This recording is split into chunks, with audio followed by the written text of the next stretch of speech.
네, 좋은 아침입니다. 2월 10일 묵집바 바로 시작합니다.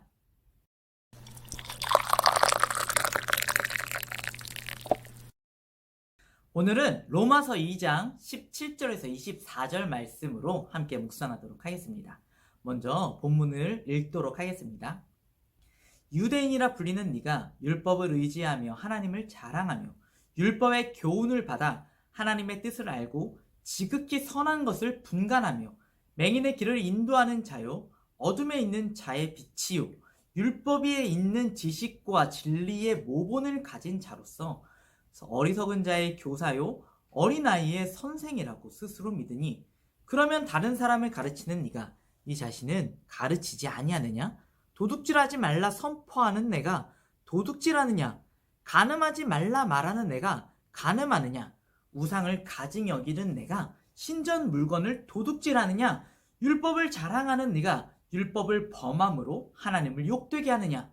기록된 바와 같이 하나님의 이름이 너희 때문에 이방인 중에서 모독을 받는도다. 오늘 본문에서 바울은 로마 교회 가운데 있는 유대 기독교인들에게 강한 질책을 하고 있는 것처럼 보입니다. 유대인들은 하나님으로부터 율법을 받은 민족이었습니다. 그들은 그 율법을 가지고 자신들을 유대인과 이방인으로 가르는 척도를 삼았었죠. 하나님으로부터 받은 그 율법으로 인하여 자신들이 하나님으로부터 선택받았다라는 선민의식을 가지고 살았습니다. 율법을 따르지 않는 자들은 어리석은 자, 어둠과 같은 자들, 어린아이와 같은 자들이라고 비난하고 있었죠. 그러나 유대인들의 실상은 율법의 내용과는 사뭇 다른 모습이었습니다. 그들은 율법을 가지고 있지 않았던 이방인들과 동일하게 도둑질하고 간음하고 그리고 우상을 숭배했고 신전의 물건을 심지어 도둑질하기까지 했었습니다. 바울은 지금 단순히 유대인들이 죄를 지었다고 그들을 비난하고 있는 것이 아닙니다. 율법 준수에 있어서 완전한 사람이 과연 있을까요? 인간의 몸을 입고 이 땅에 오신 예수 그리스도를 제외한다면 율법의 요구를 완전히 완벽하게 이루었었던 사람은 인류 역사상 단 한 사람도 없습니다. 네, 우리는 죄인입니다. 그것도 죽을 수밖에 없을 정도로 심각한 죄인입니다. 저는 죄를 짓지 않았는데요. 아니, 죄를 짓긴 했지만 죽을 만큼 죄를 짓지는 않았습니다. 라고 자신을 변호하는 사람도 있겠죠. 네, 지금 여러분들 그렇지만 내가 죄를 짓지 않았다 혹은 죽을 만큼의 죄를 짓지 않았다 어떤 기준으로 여러분들 그렇게 생각을 하고 계신 겁니까? 죄악된 세상 속에서 만들어진 세상의 법률의 기준으로 그렇게 생각을 하시는 것입니까? 아니면 나의 인간적인 도덕과 윤리의식으로 이루어진 기준에 따라서 그렇게 생각하고 계신 것입니까? 하지만 하나님의 말씀, 성경은 우리가 모두 죄인이다. 죽을 수밖에 없는 죄인이다. 라고 선언하고 있습니다. 그런데 지금 나도 죄인인데 누군가의 죄를 보았다라고 해서 그들을 보고 어둠이라고, 그들을 보고 어리석은 자라고, 그들을 보고 어린아이와 같은 자들이라고 우리가 비난할 수 있겠습니까?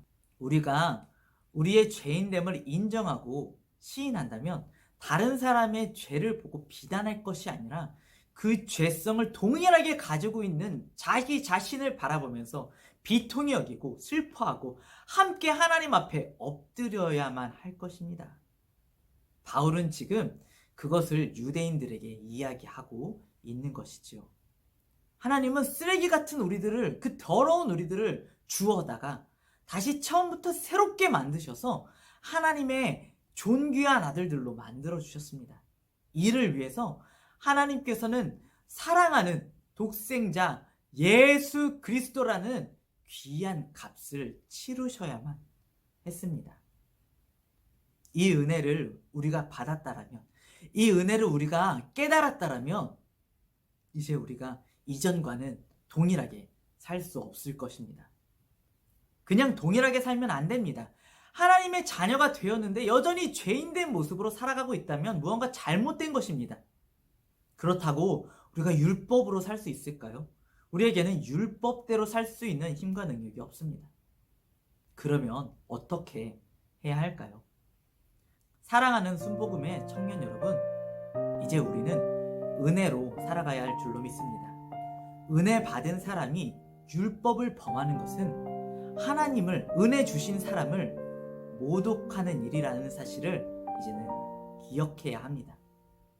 여러분이 정말로 사랑하는 사람, 정말로 존경하는 사람, 여러분에게 갚을 수 없는 은혜를 준 사람에게 모독을 주는 행동이 있다면 그 행동은 어떻게 해서든지 하지 않으려고 애쓰지 않겠습니까? 우리는 아직도 연약한 죄성이 우리 안에 남아있기 때문에 율법을 범할 수 있습니다. 넘어질 수 있어요. 그러나 이제 우리 안에는 은혜라는 힘이 존재하고 있습니다.